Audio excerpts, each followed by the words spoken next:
Vamos mergulhar hoje em um tema que toca profundamente o coração de todo crente, o desejo ardente de seguir a vontade de Deus. Em um mundo onde muitos tomam decisões baseadas em seus próprios desejos, critérios morais e padrões pessoais, acordando cada dia para traçar seu próprio curso, estabelecer suas regras e viver a vida em seus próprios termos, construindo muros ao redor de seus corações, prendendo-se em fortalezas de auto-vontade e resistência à orientação divina. No entanto, existem outros, talvez até entre nós, que despertam a cada manhã com um anseio completamente diferente. Esses indivíduos possuem um desejo ardente que transcende sua própria vontade e desejos. Esse desejo não está atrelado às suas vontades ou ambições pessoais. Ao invés disso, é um chamado divino, uma santa vocação, o desejo insaciável de se alinhar e seguir a vontade de Deus, um sinal claro de que você é filho de Deus e que experimentou o novo nascimento, tornando-se uma pessoa regenerada. O verdadeiro indicativo de que Deus escolheu você é a presença de um desejo ardente de seguir seus mandamentos, ensinamentos e alinhar sua vontade com a dele. Isso não é algo natural para o homem carnal caído, para este corpo terreno, que é inerentemente egoísta e centrado em si mesmo. Mas o processo transformador de nascer de novo te transforma em uma nova pessoa, um homem ou mulher que busca a justiça e a santidade de Deus. Você se torna alguém determinado a viver uma vida de genuína santidade e justiça, porque Deus te chamou. Isso não significa, contudo, que você nunca errará ou que será sempre perfeito. Mas a direção do seu coração é em direção a Deus e à santidade, buscando agradá-lo em tudo o que faz. O caminho do seu coração visa agradar seu Criador. E conhecer Deus como seu Criador é uma experiência maravilhosa e transformadora. Efésios 1, versículo 4, nos diz: como também nos elegeu nele antes da fundação do mundo, para que fôssemos santos e irrepreensíveis diante dele em amor. Este versículo revela a soberania de Deus, sua autoridade e controle completos sobre o universo, nos informando que o plano de Deus para nós não foi um pensamento tardio ou uma reação às circunstâncias. Foi estabelecido desde o início dos tempos. Não é por acaso que você ama o Senhor, que deseja agradá-lo, ou que está me ouvindo agora. Deus planejou isso antes mesmo da fundação do mundo, porque Ele deseja passar a eternidade com você. A grande questão é, onde Deus deseja que você passe a eternidade? Isso seria no céu. Infelizmente, não pensamos o suficiente sobre o céu. A maioria dos cristãos não fala o suficiente sobre o céu, talvez apenas quando enfrentam uma doença terminal ou quando comparecem a funerais. João 14 nos conforta: não se turbe o vosso coração. Credes em Deus, crede também em mim. Na casa de meu pai há muitas moradas. Se não fosse assim, eu vô-lo teria dito: vou preparar-vos lugar. E quando eu for e vos preparar lugar, virei outra vez, e vos levarei para mim mesmo, para que onde eu estiver estejais vós também. Jesus preparou um lugar para nós, um lugar sem tristeza, dor ou desespero. Talvez você tenha perdido alguém querido e esteja cheio de dor e sofrimento, ou talvez tenha perdido seu emprego e esteja sem esperança sobre o que fazer a seguir. Quero que saiba que Jesus preparou um lugar para você, onde não há dor. Deus deseja que você esteja no céu e não no inferno. Muitas pessoas têm uma visão distorcida sobre Deus, como se Ele desejasse enviar as pessoas ao inferno. Mas hoje, quero que você mude sua perspectiva sobre Deus. Deus não é mau e nenhum mal vem dele. Deus deseja levar você ao céu, quer estar lá com você. Deus te ama. E foi por isso que Jesus morreu. Para todos nós, não permita que pintem uma imagem de Deus como se ele fosse algum ditador cósmico sentado em seu trono, à espera, ansioso para lançar as pessoas ao inferno. Se assim fosse, este mundo já teria sido destruído. É por isso que, no livro do Apocalipse, quando o mundo está passando por sua queda final e o anticristo assume o centro do palco do mundo, introduzindo a marca da besta, Deus envia literalmente 3 anjos. Esses anjos serão vistos na atmosfera superior da Terra, pregando o Evangelho a todos, quando o mundo estiver em sua hora mais sombria. Deus vai a cumprimentos sobrenaturais, ao ponto de enviar anjos, para que homens e mulheres sejam salvos e passem a eternidade com Ele. Pense o quanto você deseja ir para o céu. A verdade é que Deus deseja que você vá para o céu mais do que você mesmo deseja. Deus te quer no céu. Não é por acaso que você ama o Senhor, que deseja agradá-lo, ou que está me ouvindo agora. Isso foi planejado por Deus antes mesmo da fundação do mundo, porque Ele deseja passar a eternidade com você. Vamos detalhar Efésios 1, versículo 4, para sermos santos e irrepreensíveis diante dele em amor. Aqueles escolhidos por Deus são selecionados para serem santos e irrepreensíveis, referindo-se à condição espiritual dos crentes aos olhos de Deus, santificados ou tornados santos e justificados, tornados irrepreensíveis, por meio de Jesus Cristo.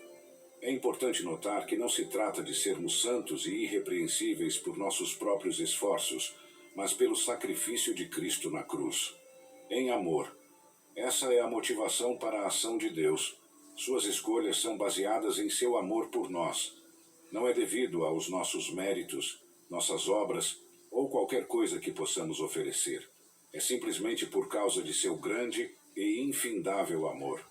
Muito antes de o mundo ser feito, Deus nos escolheu para sermos seus, através das ações de Cristo, decidindo então nos fazer santos aos seus olhos, sem uma única falha, aqueles que estão diante dele cobertos com seu amor. Os verdadeiros crentes apreciam a profundidade disso, porque entendem do que Deus os resgatou e o que ele fez por eles. Você era um pecador, um profundo pecador nesta terra, uma pessoa que verdadeiramente merecia punição, e ele te salvou. Não é surpresa que os crentes genuinamente renascidos desejem agradar seu Pai Celestial. Não é surpresa que os verdadeiros crentes se esforcem para viver vidas que agradem a seu Pai Celestial. Quando você experimenta um anseio tão profundo em seu coração, meus queridos amigos, isso é um sinal inegável do chamado de Deus, sua seleção divina. Se você percebe que o Espírito Santo está te guiando para viver uma vida de acordo com seus ensinamentos e mandamentos, isso não é coincidência. É o chamado de Deus ecoando em sua alma. Aqueles que foram escolhidos por Deus encontrarão um puxão irresistível em direção ao seu caminho, um caminho que muitas vezes não é o mais fácil. Pode ser um caminho repleto de provações, sacrifícios e adversidades, mas apesar dos desafios, os escolhidos encontram alegria e paz, pois sabem que em cada prova, sacrifício e adversidade, não estão sozinhos. Tem Deus Todo-Poderoso ao seu lado, liderando-os e guiando-os. Meus queridos amigos, se você está aqui hoje com esse desejo ardente dentro de você de seguir a vontade de Deus, de submeter seus planos e alinhá-los com os dele, saiba que isso é um sinal, é um indicativo de que você foi escolhido por ele, para sua maravilhosa obra. O segundo sinal é que você anseia pelo céu, onde estará com seu Pai. Apocalipse 21, versículos 1 a 3 nos revela: E vi um novo céu e uma nova terra, porque o primeiro céu e a primeira terra passaram, e o mar já não existe. E eu, João, vi a santa cidade, a nova Jerusalém, que de Deus descia do céu, adereçada como uma noiva ataviada para o seu marido. E ouvi uma grande voz do céu que dizia: Eis aqui o tabernáculo de Deus com os homens, e ele habitará com eles, e eles serão o seu povo, e o mesmo Deus estará com eles.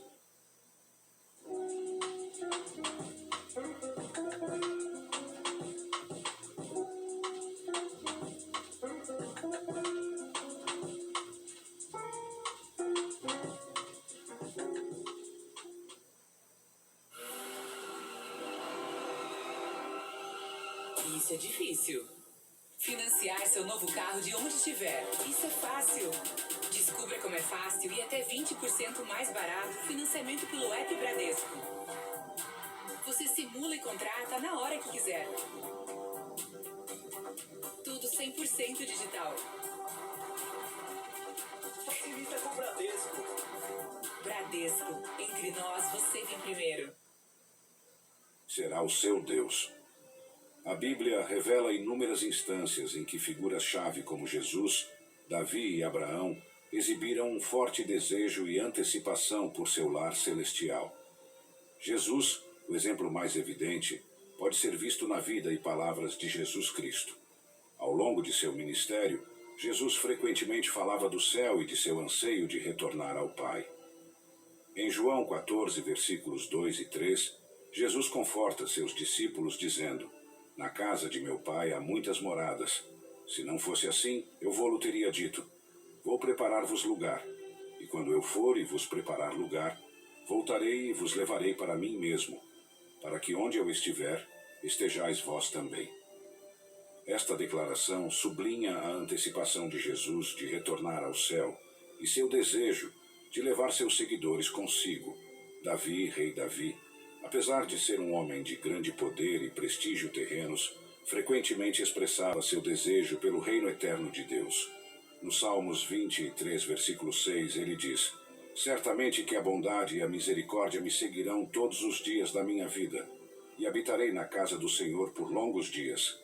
Isto reflete a antecipação de Davi por um lugar eterno de morada com Deus.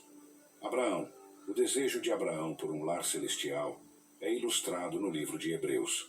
Hebreus 11, versículo 10, fala de Abraão: "Porque esperava a cidade que tem fundamentos, da qual o artífice e construtor é Deus." Além disso, em Hebreus 11, versículo 16, é dito sobre Abraão e sua família que mas agora desejam uma melhor, isto é, a celestial. Por isso Deus não se envergonha de ser chamado seu Deus, porque preparou para eles uma cidade. Cada uma dessas figuras, à sua maneira única, expressou um desejo profundo e saudade por seu lar celestial, demonstrando seu entendimento de que seu tempo na terra era temporário e que uma existência eterna maior os aguardava na presença de Deus. Amados, em nossa caminhada com Deus, há um anseio único que ecoa nas profundezas de uma alma escolhida, um desejo profundo por nosso lar celestial. Este desejo, diferente de qualquer outro, sinaliza nossa escolha divina, um chamado sagrado que nos distingue para o reino de Deus. Não se trata apenas de desejar escapar das dificuldades da vida ou buscar uma recompensa eterna. É sobre ansiar pela comunhão definitiva com nosso Pai, uma necessidade premente de estar onde nosso Criador habita. Olhando para as vidas dos homens reverenciados na Bíblia, Jesus, Davi, Abraão, cada um deles, apesar de suas tarefas e conquistas terrenas, possuía um intenso anseio pelos céus. Jesus, nosso Salvador, constantemente falava de seu desejo de retornar ao Pai, preparando um lugar para nós nessa morada divina.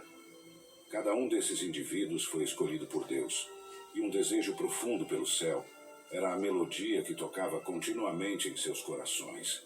Se você sente esse mesmo impulso espiritual, essa saudade por nosso lar eterno, alegre-se, pois é um sinal de que você está entre aqueles que Deus escolheu.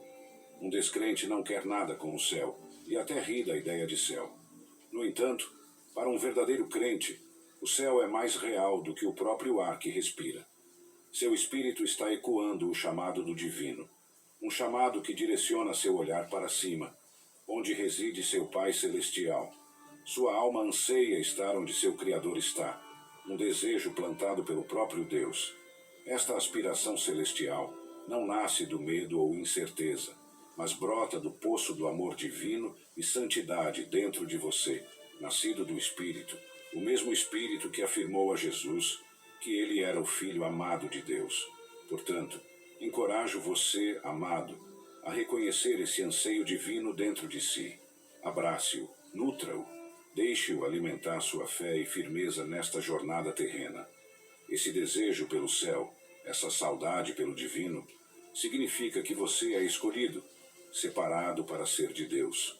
Não suprima essa saudade celestial, pois é o próprio Deus que te atrai para mais perto, preparando você para uma comunhão eterna com Ele.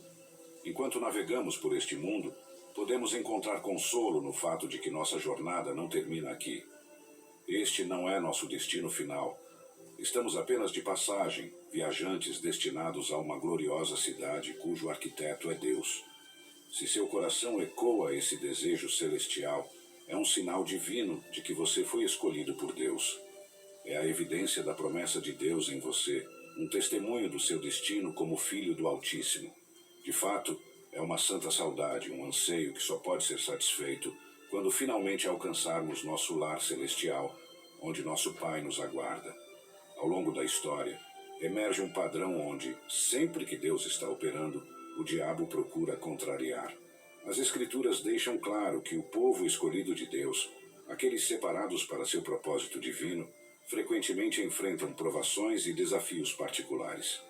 A origem desses desafios não é meramente terrena ou humana. Eles emanam de um profundo campo de batalha espiritual. O apóstolo Paulo, em sua carta aos Efésios, oferece uma visão profunda sobre a natureza dessas batalhas espirituais. Efésios 6, versículo 12, declara: porque a nossa luta não é contra carne e sangue, mas contra os principados, contra as potestades, contra os príncipes das trevas deste século, contra as hostes espirituais da maldade nos lugares celestiais. Este versículo serve como um lembrete pungente de que as lutas diárias enfrentadas pelo povo de Deus, particularmente aqueles chamados e escolhidos por Ele, não são meras ocorrências aleatórias. Elas fazem parte da guerra mais ampla entre o reino da luz e as forças das trevas. Então, por que o diabo mira especificamente o povo de Deus? No cerne, a missão principal do diabo é se opor ao plano e trabalho de Deus neste mundo. Ao mirar nos escolhidos de Deus, o diabo busca descarrilar o plano divino, esperando causar dúvida, desânimo e até desespero. O diabo entende que os escolhidos estão posicionados para realizar obras significativas no mundo, para espalhar luz, amor e a mensagem de salvação. Ao atacá-los, ele tenta impedir o crescimento do reino de Deus na terra. Para aqueles sob ataque, isso pode se manifestar de várias maneiras. As estratégias e táticas podem variar, mas o objetivo principal permanece o mesmo: desviar o povo de Deus de seu chamado divino. No entanto, há esperança e segurança. Enquanto o diabo pode atacar, Deus fornece armadura e proteção. Os versículos subsequentes em Efésios 6 delineiam a armadura de Deus que os crentes devem vestir para permanecer firmes contra esses ataques espirituais. A realidade do ataque do diabo não nega o supremo poder de Deus e sua promessa de guiar, proteger e sustentar seu povo. Em conclusão, se você se encontra sob ataque espiritual, pode muito bem ser uma indicação de que você está no caminho certo, cumprindo o propósito que Deus estabeleceu para você. É um paradoxo que, embora ser escolhido por Deus seja uma bênção profunda, muitas vezes vem acompanhado de desafios espirituais. Mas, pela graça de Deus, os ataques destinados a desencorajar podem ser transformados em testemunhos de triunfo. Mas agora, assim diz o Senhor, que te criou, ó Jacó, e que te formou, ó Israel. Não temas, porque eu te remi, chamei-te pelo teu nome, tu és meu. Deus fala ao seu povo como seu Criador. Afinal, Ele é quem os criou. Você entende que Deus conhecia você antes mesmo de seus pais se encontrarem? Em Isaías 43, versículo 1, Deus reivindica seu povo diretamente, 2 vezes. Afinal, é seu direito fazê-lo. Ele é tanto o Criador quanto o Redentor. Se você é filho de Deus, Deus é seu Criador e seu Redentor. Ele te chamou pelo nome, você é dele e ele é seu. Deus te escolheu primeiro. Nós o amamos porque ele nos amou primeiro. Efésios 1, versículo 4. Porque nos elegeu nele antes da fundação do mundo, para que fôssemos santos e irrepreensíveis diante dele em amor. Os crentes são escolhidos por Deus, e eles foram escolhidos antes de terem feito qualquer coisa, ou sido algo para Deus. Efésios 1, versículo 4, nos dá algumas características daqueles que são escolhidos por Deus. Então, quais são os sinais de que você é escolhido por Deus? Um deles é que você é santo. Estamos destinados a ser santos, uma palavra que significa separados. É interessante notar que a Bíblia afirma que aqueles que verão o Senhor por toda a eternidade no céu são aqueles que buscam a santidade. Hebreus 12, versículo 14. Segui a paz com todos e a santificação, sem a qual ninguém verá o Senhor. Este versículo destaca uma realidade maravilhosa e, ao mesmo tempo, aterrorizante. Nem todas as pessoas verão o Senhor. A verdade é que todos nós veremos o Senhor. Todos estaremos diante dele quando entrarmos na eternidade. Sabemos que até os inimigos do Senhor se curvarão diante dele, e toda língua confessará que ele é o Senhor. Este trecho nos lembra que a visão de Deus não se refere apenas àquele dia em que toda a humanidade, passada e presente, será reunida para ver o Senhor. Em Hebreus 12, versículo 14, fala-se sobre a visão contínua de Deus que seguirá após o julgamento, referindo-se àqueles que continuarão a ver Deus por eras sem fim, aqueles que contemplarão a face de Deus para sempre. Pessoas ímpias verão Deus por um breve período, quando estiverem sendo julgadas, mas na eternidade elas não verão Deus. Irão para um lugar sem beleza, um lugar de dor, um lugar cheio de choro e ranger de dentes. É para lá que as pessoas ímpias irão. A santidade está relacionada a viver uma vida de consagração a Deus. Existe a santidade imputada, onde a santidade é atribuída à nossa conta pela bondade de Deus. Por exemplo, Abraão creu em Deus, e isso lhe foi creditado como justiça. Mas este versículo se refere a uma santidade que podemos buscar e perseguir, assim como a paz com outras pessoas pode ser buscada e perseguida. Somos ordenados a ser santos porque Deus é santo, e devemos refletir sua imagem. Sua atitude em relação à santidade revelará muito se você foi escolhido por Deus. Sua atitude em relação ao pecado revelará muito se você foi escolhido por Deus. Um filho de Deus está caminhando em direção à perfeita santidade. Note minha escolha de palavras. Caminhando em direção à perfeita santidade. Ninguém alcançará a perfeita santidade nesta vida. Apenas Jesus o fez. Ele foi o único homem perfeito a caminhar sobre a terra. No entanto, a verdade é que os verdadeiros filhos de Deus estão buscando e perseguindo a santidade. Um sinal claro de que você é de fato escolhido por Deus é que a cada dia você está dando um passo em direção à perfeita santidade. Embora nunca alcance a perfeita santidade, você ainda está se movendo nessa direção.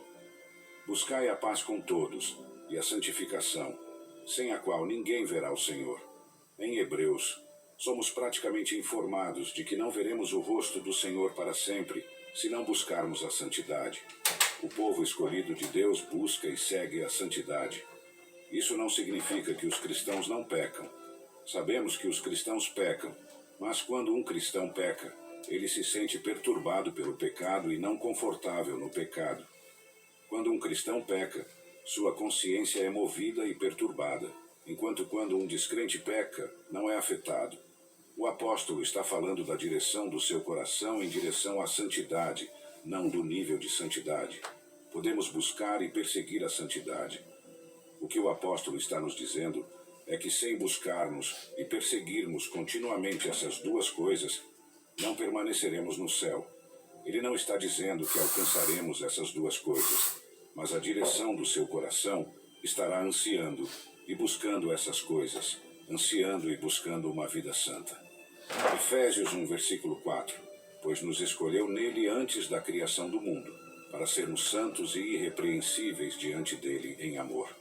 Você é irrepreensível. Quando as pessoas ouvem a característica irrepreensível, automaticamente pensam: bem, isso me exclui porque sei que não sou irrepreensível, portanto não sou escolhido por Deus. Pensamos em alguém inocente quando ouvimos a palavra irrepreensível. Como cristãos, sabemos que estamos longe de ser perfeitos. O que é a visão bíblica de ser irrepreensível? O dicionário evangélico Baker de Teologia Bíblica define irrepreensível como uma característica de Cristo e seus seguidores. A terminologia sacrificial é aplicada à obra de Jesus Cristo, quando ele é descrito como um cordeiro sem defeito ou mácula, em 1 Pedro 1, versículo 19, que por meio do eterno Espírito se ofereceu inculpável a Deus, em Hebreus 9, versículo 14. O caráter irrepreensível de Cristo é visto em seu trabalho contínuo como o sumo sacerdote dos crentes. Quem nos convém que seja santo, inculpável, imaculado. separado dos pecadores e feito mais alto que os céus. A qualidade de ser irrepreensível, quando aplicada aos cristãos, é tanto um benefício posicional da salvação, quanto um caráter moral a ser alcançado. Cada pessoa é passível de acusação aos olhos de Deus. No entanto, o caráter irrepreensível dos cristãos é a intenção de Deus, que nos escolheu nele antes da criação do mundo para sermos santos e irrepreensíveis diante dele em amor, conforme declarado em Efésios 1, versículo 4. O amor de Cristo e seu sacrifício pela Igreja foram tais que ele poderia apresentá-la a si mesmo sem mancha nem ruga ou qualquer outro defeito, mas santa e irrepreensível. Efésios 5, versículo 27. A qualidade posicional de ser irrepreensível não é conquistada por mérito próprio, mas imputada pela morte e ressurreição de Cristo. Colossenses 1, versículo 22.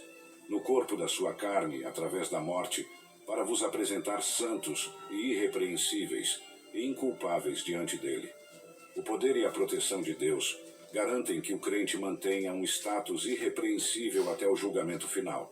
Nessas ocorrências, a conotação legal de libertação da acusação é claramente vista. Somente Deus tem o poder e o direito de acusar o crente e pronunciar condenação. Mas, através de sua graça e poder, ele torna o crente irrepreensível aos seus olhos. Ser irrepreensível não é sobre você, é sobre Cristo Jesus e o que ele fez por você, até mesmo ao ponto da salvação.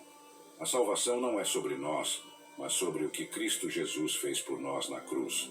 Ser irrepreensível é algo que só podemos nos chamar após virmos a Cristo. Não é algo que ganhamos ou poderíamos ganhar, mas algo que nos é dado. Efésios 1, versículos 4 e 5, conforme ele nos escolheu nele antes da fundação do mundo, para que fôssemos santos e sem culpa diante dele em amor, nos predestinando para a adoção de filhos por Jesus Cristo para si mesmo, segundo o beneplácito de sua vontade. Por causa de seu amor, Deus escolheu nos tornar seus filhos antecipadamente. Deus é seu Pai, e ele te trata como seu filho. Deus te ama, ele te valoriza, ele cuida de você. Já chorou se perguntando se alguém se importa? Deus se importa. Sim, ele se importa. Lançando sobre ele toda a vossa ansiedade, porque ele tem cuidado de vós. 1 Pedro 5, versículo 7. Tudo o que conhecemos é esta pequena vida, vivida em um mundo caído, cheio de momentos bons e ruins. Mas você precisa saber que isso não é o que Deus planejou para você por toda a eternidade. Deus tem um plano maravilhoso e um propósito para você por toda a eternidade. Jesus Cristo sangrou, sofreu, entristeceu-se e morreu para pagar pelos seus pecados. Não ouça pregadores que tentam impor a ideia de que Deus espera ansiosamente enviar pessoas para o inferno. Ele veio e morreu na cruz por você. Ele foi a grandes extensões para salvar você. Deus quer você no céu. Como isso te faz sentir? Que Deus quer você no céu?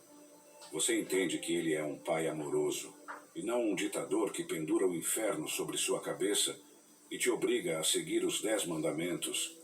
E se você falhar uma vez, Ele te empurra para o inferno? Não, isso não é Deus. Ele é um pai cuidadoso. Venha a Ele, vá até Ele, continue a viver uma vida de seguir a paz e a santidade. Sim, você não alcançará a perfeita santidade, mas a cada dia estará mais próximo do que antes. Se confessarmos os nossos pecados, Ele é fiel e justo para nos perdoar os pecados e nos purificar de toda injustiça. 1 João 1, versículo 9. Você não precisa confessar seus pecados a um pastor, a mim ou a qualquer outra pessoa, apenas a Deus. Acerte-se com Deus. Vá até o seu Pai agora mesmo. Onde quer que você esteja, confesse todos os seus pecados e se afaste dos seus maus caminhos. Seu Pai, que vigia você e sua família, que te ama mais do que você jamais saberá ou entenderá, que conhece todos os seus fracassos, falhas e fraquezas, e ainda assim te ama. Não merecemos um Pai tão maravilhoso, mas estou tão feliz que temos um. Tão feliz que todos nós temos um Pai com quem passaremos a eternidade. Não caia na armadilha deste mundo. Este mundo quer te consumir com o aqui e agora, mas este mundo terminará, e em algum momento você morrerá. Mas não tema a morte. Segure-se em Jesus Cristo e lembre-se, porque para mim, viver é Cristo e morrer é ganho.